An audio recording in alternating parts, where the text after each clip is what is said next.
విపక్షాల నిరసనల మధ్య లోక్సభ మధ్యాహ్నం 2 గంటలకు వాయిదా పడింది. ఉదయం 11 గంటలకు ప్రారంభమైన లోక్సభ పహల్గాం ఉగ్రదాడి, ఎయిర్ ఇండియా విమాన ప్రమాద మృతులకు నివాళులర్పించింది. తర్వాత పహల్గాం, బీహార్ ఓటరు జాబితా సవరణ అంశాలపై చర్చకు పట్టుబడుతూ విపక్షాలు ఆందోళన చేపట్టాయి.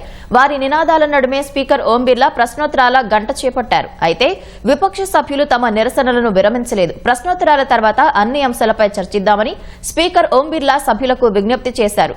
సభ సజావుగా సాగేందుకు సభ్యులు సహకరించాలని కోరుతూ స్పీకర్ ఓం బిర్లా సభను వాయిదా వేశారు. 12 గంటలకు లోక్సభ తిరిగి ప్రారంభమైన విపక్షాలు పహల్గాం, బీహార్లో ఓటరు జాబితా సమగ్ర సవరణ వంటి అంశాలపై తొలుత చర్చించాలంటూ పట్టుబట్టాయి. ప్రభుత్వం అన్ని అంశాలపై చర్చించేందుకు సిద్దంగా ఉందని, తొలి రోజే ఇలా వ్యవహరించడం సరికాదని పార్లమెంటరీ వ్యవహారాల మంత్రి కిరణ్ రిజిజు విపక్షాలకు సూచించారు.